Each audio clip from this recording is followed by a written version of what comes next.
Bom dia, meu nome é Joyce Gabriel Barros de Souza. Estou aqui para apresentar o último trabalho da disciplina de compiladores, que consiste no analisador semântico para identificar padrões de ontologia utilizando a linguagem tonto. Aqui nós temos o nosso projeto, no qual todos estão muito bem familiarizados e possui exatamente os mesmos diretrizes de build. Então a gente vai entrar na pasta build, lembrando que esse tutorialzinho já leva em consideração que você tem.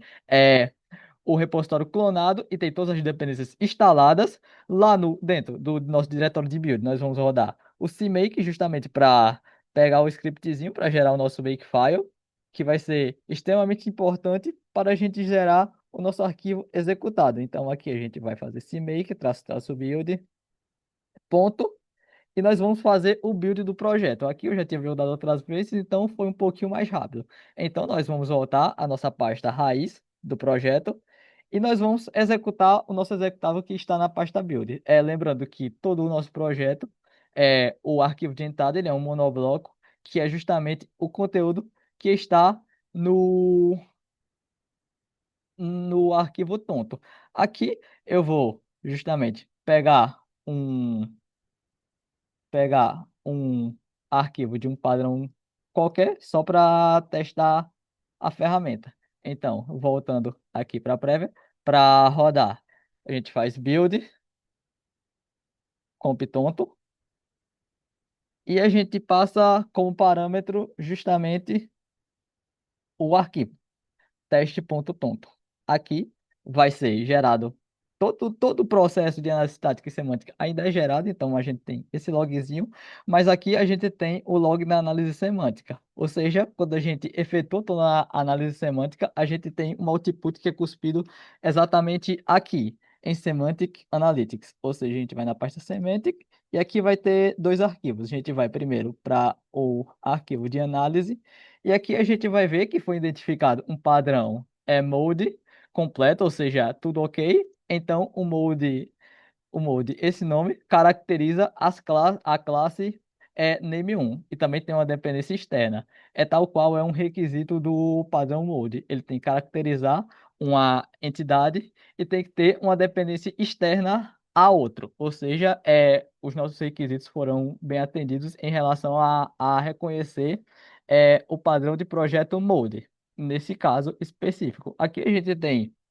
um arquivo semantic issues, que é justamente caso aconteça algum erro nos projetos, ele estará identificado aqui, o que não ocorreu, já que é um arquivo que só tinha um padrão só. Agora a gente vai pegar esse monobloco do hospital, colar aqui, e aqui a gente vai ver a mágica acontecendo. A gente vai ver todo o potencial que o nosso compilador é, foi implementado. Então, aqui a gente vai rodar o build e perceba que agora, diferente do outro, que não apareceu nada, aqui há três problemas semânticos identificados durante a análise. Ou seja, quando a gente entra no nosso próprio Semantic Analysis, por assim dizer, aqui ele já está capturando todos os padrões tranquilamente, como ele pegou muitos relators, já que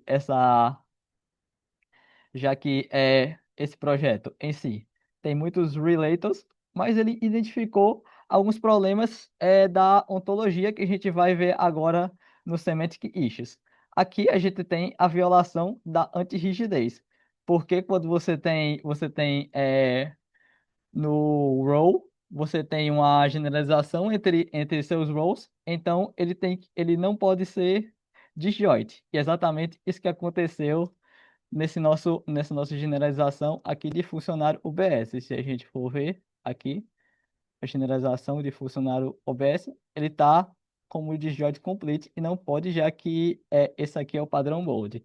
Então, justamente é, nesse canto foi identificado essa violação que é dita como de antirrigidez. E aqui nós temos o padrão phase, porque o padrão phase necessariamente tem que declarar um JSet para você dizer que todos são disjoint, porque é um padrão do phase, mas aqui a gente tem muitos phases que não estão declarados. Não estão declarados uma generalização específica. Então, isso configura como um erro semântico porque não está obedecendo o padrão. Lembrando que todos os padrões, todos os erros de padrões estão especificados na documentação. Então, aqui nós temos o output, que é o output de erro, e aqui o output das classes completas, que foram justamente que conseguiram ser realizadas a análise completa do padrão. E, ademais, é isso o meu trabalho. Muito obrigado pela atenção.